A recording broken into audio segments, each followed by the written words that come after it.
अच्छा बच्चे, आज ये आपका फर्स्ट लेक्चर है बायोफ्लूइड मैकेनिक्स का। ठीक है, मैकेनिक्स का थोड़ा बहुत आप लोगों को आइडिया होगा कि बेसिकली मैकेनिक्स होती क्या है। ठीक है, अगर नहीं भी पता तो इट्स ओके, हम लोग इसको टर्म को बारी बारी देखेंगे, उसके बाद हम इसकी कंबाइंड डेफिनेशन ही करेंगे। क्योंकि बेसिकली ये सब्जेक्ट जो आप पढ़ रहे हैं बायोफ्लूइड मैकेनिक्स, ये है क्या। ठीक है, तो फर्स्ट हम लोग मैकेनिक्स को देखेंगे। Mechanics is the application of the laws of force and motion. ठीक है, यानी कि मैकेनिक्स में वो बता रहे हैं कि हम लोग फोर्स एंड मोशन की जो एप्लीकेशन ऑफ लॉज है, हम उसको स्टडी करते हैं। ठीक है, लेकिन अगर इसी मैकेनिक्स को हम फ्लूइड्स की टर्म में ले लेते हैं, तो फ्लूइड्स की टर्म में हमारे पास वो कहते हैं कि फ्लूइड्स के साथ, यानी कि हम इस मैकेनिक्स को फ्लूइड्स के साथ डील कर रहे हैं। तो fluid mechanics is the application of the laws of force and motion, यानी कि हमारे पास एप्लीकेशन है laws of force and motion की इन टर्म्स ऑफ फ्लूइड। ठीक है, ये सिंपल मैकेनिक्स में सिर्फ application of laws of force and motion की बात करें, लेकिन यही जब मैकेनिक्स को हम फ्लूइड के साथ डील करें, इट मीन्स कि वो मैकेनिक्स जो है वो स्पेसिफाई होगी। ठीक है, तो वो मैकेनिक्स जो है हम फ्लूइड के साथ डील करें। अगर हम जो है इसकी मेन टू ब्रांचेस की बात करें तो बच्चे टू इसकी फ्लूइड मैकेनिक्स की मेन ब्रांचेस हैं। ठीक है, फर्स्ट हमारे पास क्या है, एक फ्लूइड स्टैटिक्स है। ठीक है, और दूसरा फ्लूइड डायनामिक्स। ठीक है, फ्लूइड स्टैटिक्स से अब आपको नेम से पता चल रहा है कि स्टैटिक मीन्स स्टैटिक पोजिशन पे। ठीक है, तो फ्लूइड स्टैटिक की पहले डेफिनेशन देख लेते हैं, इसमें हमारे पास क्या कह रहे हैं। Fluid static is the study of the fluid at rest. ठीक है, यानी कि इस तरह के फ्लूइड को हम स्टडी कर रहे हैं कि जो हमारे पास क्या है, एक रेस्ट पोजीशन पे है। ठीक है, the main equation required for this is Newton second law for non accelerating bodies. ठीक है, अब वो कह रहे हैं कि हमारे पास अगर हम फ्लूइड स्टैटिक्स की, यानी कि फ्लूइड मैकेनिक्स की एक ब्रांच है जिसको हम स्टडी कर रहे हैं फ्लूइड स्टैटिक को। फ्लूइड स्टैटिक में हमारे पास वो बता रहे हैं कि हमारे पास जो फ्लूइड है वो क्या है, एक स्टैटिक पोजीशन पे है।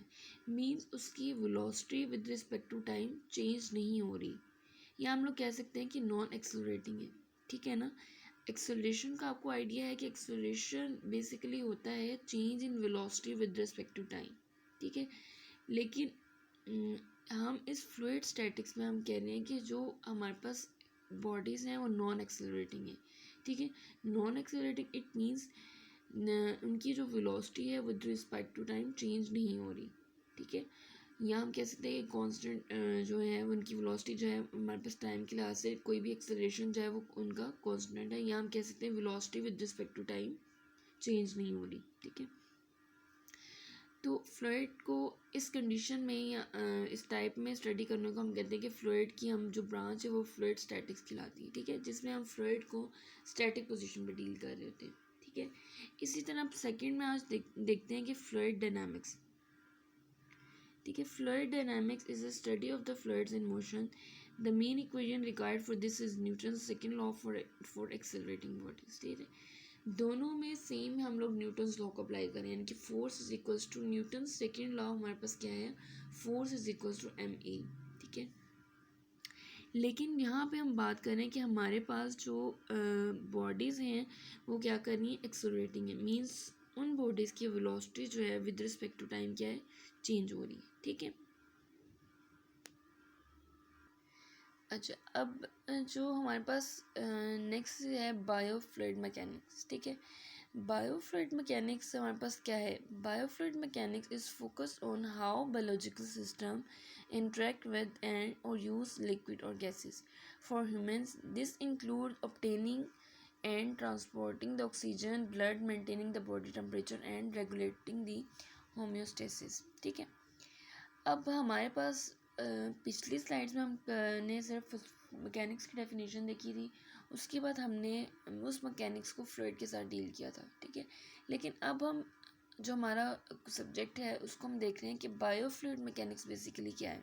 ठीक है, बायोफ्लूइड मैकेनिक्स में हम लोग बायोलॉजिकल सिस्टम का इंट्रैक्शन देखते हैं मैकेनिक्स के साथ। ठीक है, बायोफ्लूइड्स का इंट्रैक्शन देख रहे हैं मैकेनिक्स के साथ। हमारे पास जो फ्लूइड्स हैं बायोफ्लूइड्स वो बेसिकली क्या हो सकते हैं, हमारे पास जो है वो ब्लड हो सकता है, गैसेस जो आप इनहेल कर रहे हैं, ठीक है, एक्सहेल कर रहे हैं, ठीक है, ये हमारे पास क्या हो जाएंगी, ये हमारे पास फ्लूइड्स, बायोफ्लूइड्स में आ जाएंगी, ठीक है।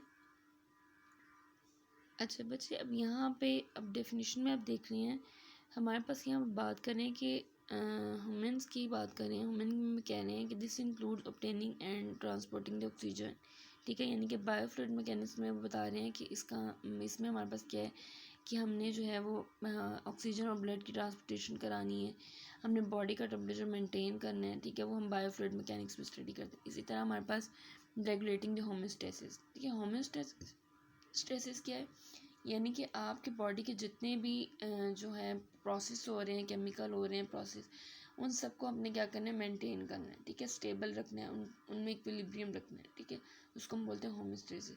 तो ये सब चीज़ें हम क्या करेंगे, बायोफ्लूइड मैकेनिक्स में स्टडी करते हैं, ठीक है। अब बेसिकली अगर देखा जाए तो फ्लूइड बेसिकली क्या है, ठीक है, फ्लूइड की अगर हम डेफिनेशन की बात करें तो बच्चे फ्लूइड ये है कि any thing that can flow, ठीक है, कोई भी ऐसी चीज़ जो फ्लो कर सकती है उसको हम लोग जो है उसके लिए हम फ्लूइड की टर्म यूज़ करते हैं, ठीक है। अब यहाँ पे जो हमारे पास डेफिनेशंस हैं वो डेफिनेशन में हमारे पास क्या है, a fluid is a substance which deforms continuously under the application of shear stress, ठीक है, यानी कि फ्लूइड वो सब्सटेंस है जो कि कंटिन्यूस डिफॉर्म होगा जब हम shear stress अप्लाई करेंगे, ठीक है। Some define a fluid as any material that takes the shape of container in which it is held, ठीक है, ये बात भी ठीक है कि फ्लूइड को अगर हम किसी भी कंटेनर में डाल देते हैं, किसी भी शेप के कंटेनर में डाल देते हैं, तो फ्लूइड जो है उसी की शेप को अटेन कर लेगा। किस तरह से, एक एग्जांपल लेते हैं, लेट्स सपोज हमारे पास एक ग्लास में वाटर रख दी है, ठीक है, वो ग्लास जो है वो सिलेंड्रिकल शेप का है, तो वो जो लिक्विड है, वाटर जो है, वो उसी शेप में आप जो है वो अटेन कर लेगा, ठीक है। तो फ्लूइड की डेफिनेशन ठीक है, यानी कि उसमें कह रहे हैं कि फ्लूइड जो है वो अपनी शेप जो है अटेन कर लेता है, जिस भी शेप में या जिस कंटेनर की शेप में उसको रखा जाता है, ठीक है। A fluid is either a liquid or gas, for example blood, water, air and oil, ठीक है, यानी कि ये एग्जांपल बता रहा है कि हमारे पास जो बेसिकली फ्लूइड होते हैं वो क्या होते हैं, लिक्विड और गैसेस, ठीक है। सॉलिड्स को हम लोग फ्लूइड्स में कंसिडर क्यों नहीं करते, क्योंकि बच्चे जो सॉलिड्स होते हैं they have definite shape and volume, ठीक है, और जो सॉलिड्स होते हैं, जो मेन थिंग है, सॉलिड्स कांट फ्लो, ठीक है, उनके अंदर they don't have ability to do flow, ठीक है, तो इसलिए हम लोग सॉलिड्स को कंसीडर नहीं करते फ्लूइड्स में, लेकिन गैसेस और लिक्विड्स जो हैं फ्लो कर सकते हैं, इसलिए हम उनको फ्लूइड्स बोलते हैं, ठीक है।